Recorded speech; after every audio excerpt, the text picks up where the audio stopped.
महाराज का है। पहले हम लोग भजन श्रवण करें, पश्चात हम लोग संक्षेप में इसकी व्याख्या सुनेंगे। न जाने कौन से गुण पर दया निधि रीझ जाते हैं, न जाने कौन से गुण पर दया निधि रीझ जाते हैं। यही सब भक्त कहते हैं, यही सब ग्रंथ गाते हैं। न जाने कौन से गुण पर दया निधि रीझ जाते हैं।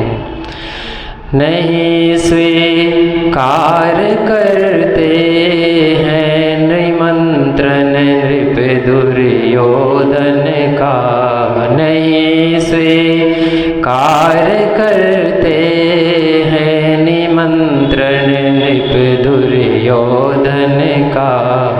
पहुँच कर के विदुर घर भोग छिलकों के लगाते हैं। न जाने कौन से गुण पर दया निधि रीझ जाते हैं।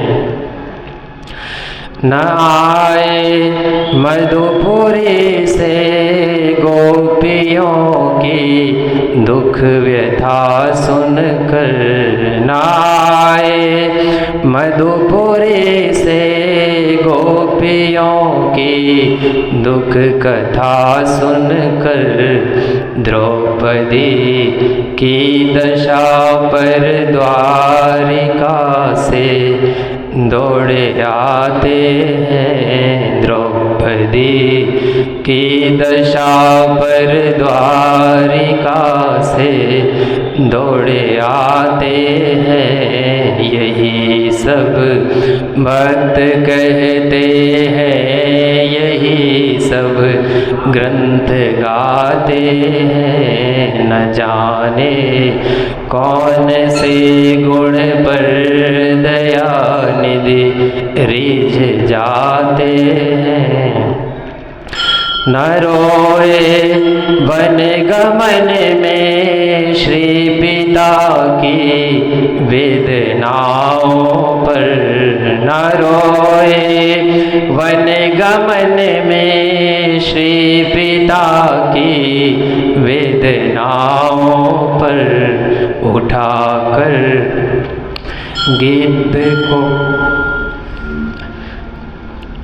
उठाकर गिद्ध को गोदी में प्रभु आंसू बहाते हैं। उठाकर गिद्ध को गोदी में प्रभु आंसू बहाते हैं। न जाने कौन से गुण पर दया निधि रीझ जाते हैं।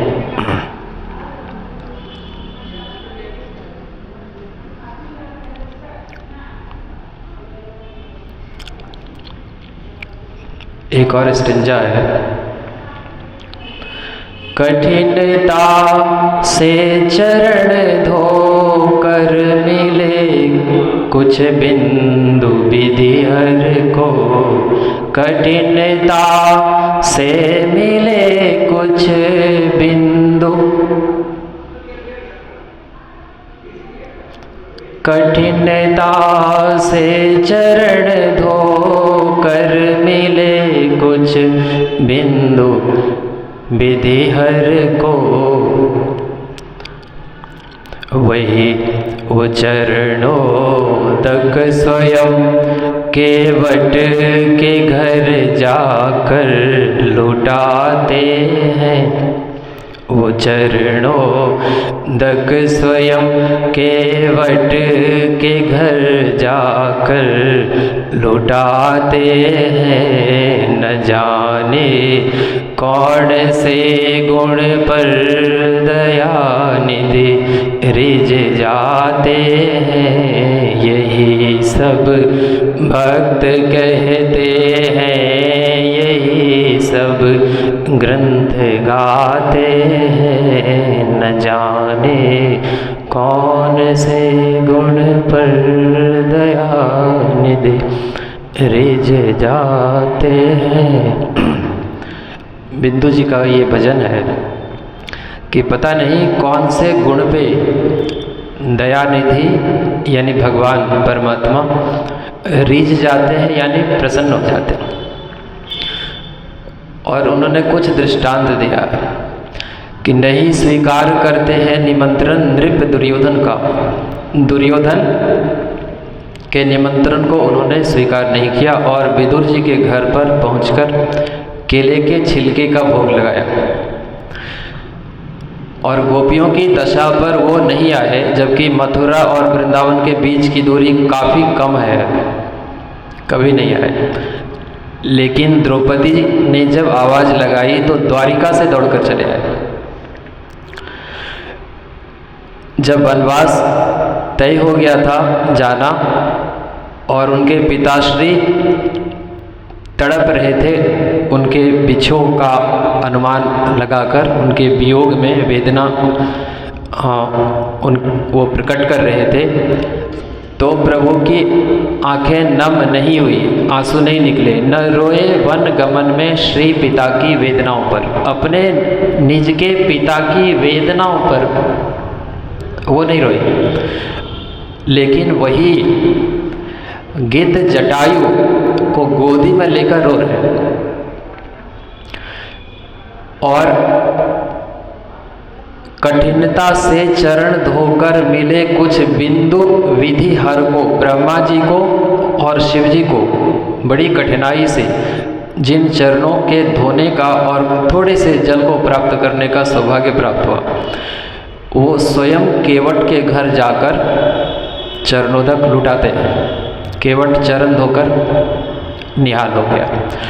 तो पता नहीं आपके कौन से गुण, आपके कौन से विचार, आपके कौन से कार्य, आपकी कैसी भावना, कौन सी भावना प्रभु को रास आ जाए, पसंद आ जाए।